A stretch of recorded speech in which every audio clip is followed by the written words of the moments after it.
Kesehatan itu oke. Sehat nggak kelihatan? Itu. Oke ya, jaga ini, jaga kalian supaya semua satu gelombang. Oke? Mempertahankan semua. Oke? Terima kasih. Oke, terima kasih. Jokowi.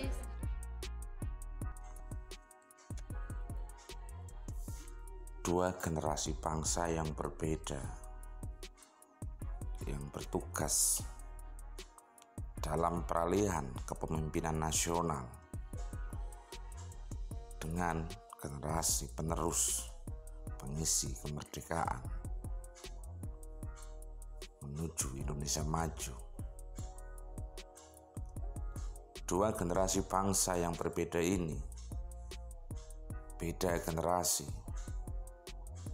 tapi sama-sama satu tujuan, yaitu mewujudkan cita-cita para pendiri bangsa, cita-cita para pejuang bangsa, cita-cita para pahlawan bangsa yang telah gugur untuk kemerdekaan Indonesia.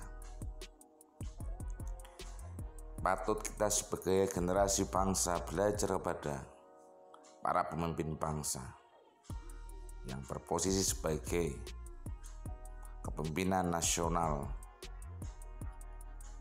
era peralihan dan kepemimpinan nasional era generasi penerus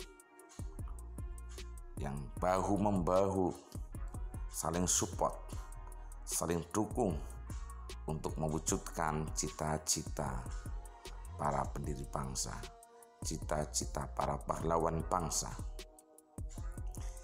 cita-cita kita semua sebagai bangsa dan negara yang besar.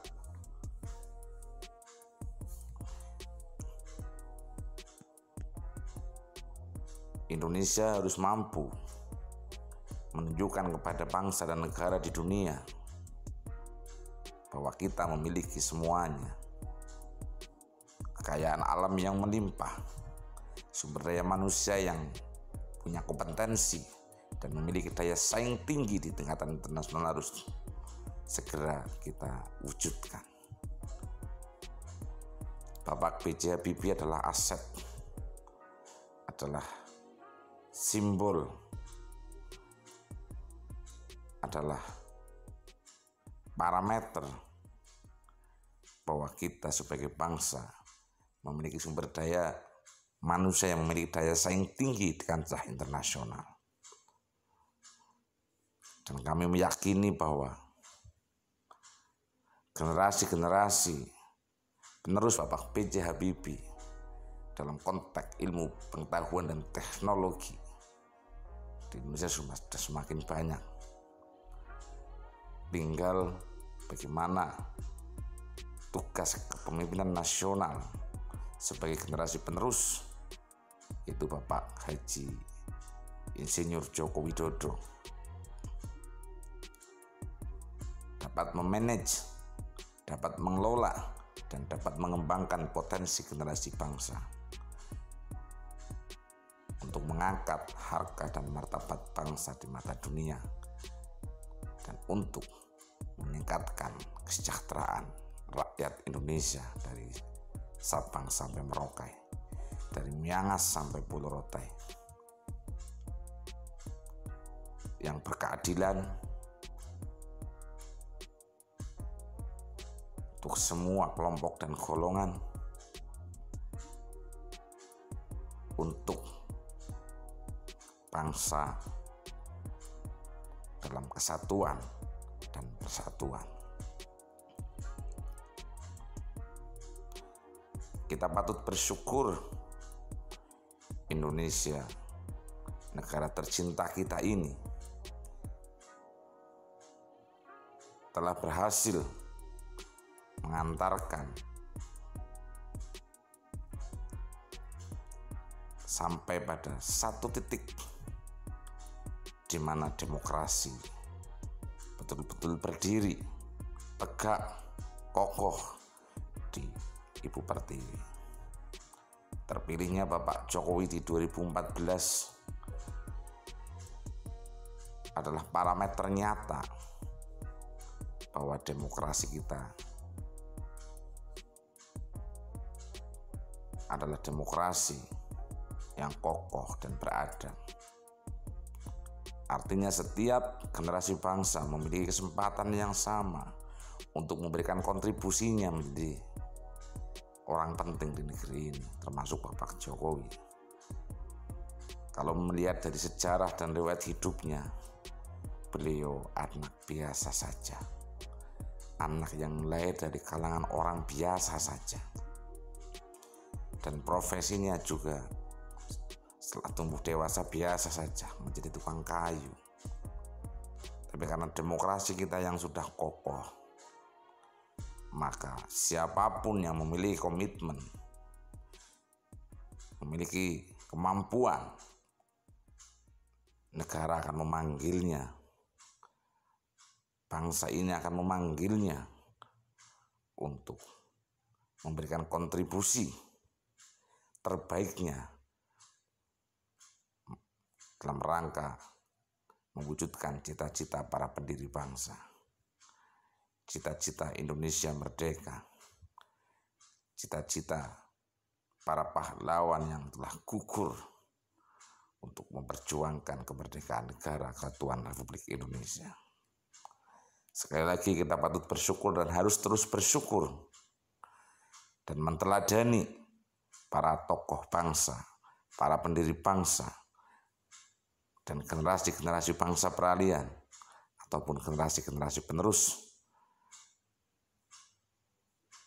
kepada sosok B.J. Habibie dan Bapak Jokowi. Ini adalah keteladanan komunikasi para pemimpin bangsa.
Ilham sebenarnya harus dalam hidup, tapi ilham sedang berlomba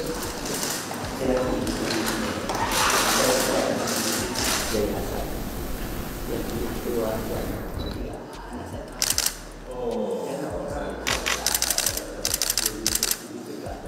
Saya datang kemari pertama untuk mengucapkan selamat kepada Bapak Presiden bahwa rakyat telah menentukan bahwa agar supaya karya-karya yang beliau telah laksanakan bisa berkelanjutan dan diamankan untuk generasi penerus. Dan beliau adalah ujung tombak dari generasi penerus. Dan dalam hal ini kita sepakat juga bahwa mengenai persatuan dan kesatuan bangsa Indonesia dan stabilitas dan proses pemerataan dan masa depan bangsa ini tidak ada tawar-menawar. Itu kartu mati. Dan siapa saja yang nanti akan memimpin dan sedang memimpin, dia tidak memimpin yang memilihnya, dia memimpin seluruh bangsa Indonesia. Kita tidak dibenarkan. Tiap 5 tahun kita ada pemilihan presiden. Apa kita mengambil risiko menghambat pembangunan? Mengambil risiko bahwa kita bisa diadu domba, pecah dan sebagainya. Nggak ada itu. Oke? Dan kalau disamakan dengan keadaan waktu Bapak tahun 98, it's not true. Banyak laporan Anda tahu sendiri. Tidak ada. Ini ada masalah. Loh, 2 orang. Ada yang bilang sama saya, Pak, kenapa hanya 2 itu? Loh, kamu yang tentukan mekanismenya. Kalau nggak benar, mau lebih banyak, silahkan tentukan. Kalau nggak cukup fraksinya, lah harus dalam hal ini juga diberikan kemungkinan ditentukan oleh yang tidak interested pada politik atau dinamakan silent majority. Dia harus dibuat. Dia juga boleh. Jadi kita mempunyai alternatif ini. Dan dalam hal itu, saya juga bilang, di mana-mana, juga di luar negeri tanya sama saya sampaikan, ini adalah ujung tombaknya generasi penerus. Karena saya kenal 3 generasi. Generasi 45 yang jiwanya penting, yang menjadikan kita begini. Dan generasi peralihan adalah saya. Peralihan itu definisinya kerjasama dengan generasi 45 dan kerjasama dengan generasi penerus. Anaknya sih. Ini anak intelektual, Anda ini anak dan cucu intelektual semua. Oh, itu normal. Ya kan? Nah, kalau mau anggap saya berhasil, Anda juga harus lebih hebat dari saya. Itu tolak ukurnya. Jadi di dalam hal ini, kita pertama kalinya memiliki seorang presiden yang dipilih langsung oleh rakyat. Yang pertama kali dipilih langsung ada Pak SBY. Oke? Yang lain tidak kan, masih melalui MPR. Nah, ini dalam hal ini SBY masih generasi peralihan seperti saya. Tapi yang benar seperti Anda, that's your mind. Kalau Anda menjadi presiden, kan juga tidak akan memihak yang memilih Anda saja kan. Semua. Dan kita tidak mengenal sara loh. Tidak ada sini. Jadi saya rasa itu yang penting. Tapi yang saya datang sini, saya ucapkan selamat sama Bapak Presiden bahwa insya Allah beliau bisa melanjutkan program sesuai rencana dan kita semua membantu supaya terlaksana. Nanti pada pemilu 5 tahun lagi, come on, tiap orang boleh. Tapi ngapain kita hilang waktu dan duit dan gitu ya. Dan ada risiko tinggi. Hanya memperjuangkan kepentingan mungkin seseorang, satu grup, no way. Tidak ada tawar. Oke? Masih ada? Ya Pak, untuk rekonsiliasi ini pasca pemilu, apa yang bisa dilakukan terutama dari mulai elit, dari mulai pemimpin dengan polarisasi yang sudah kadung terbentuk? Saya tidak tahu, saya harus pelajari dulu. Ya, bukan karena soal itu bukan saya bicarakan dengan Bapak Presiden. Tapi saya harus lihat bagaimana perkembangan di lapangan, ya. Nah, tapi satu yang jelas ya, ya semua itu saya anggap seperti anak dan cucu intelektual, dan semuanya harus lebih banyak dan lebih baik. Dan saya bilang terus terang saja, menurut saya Anda lebih baik loh dari generasinya waktu zaman Pak Habibie. Saya bulan depan udah 83. Sepuh ya.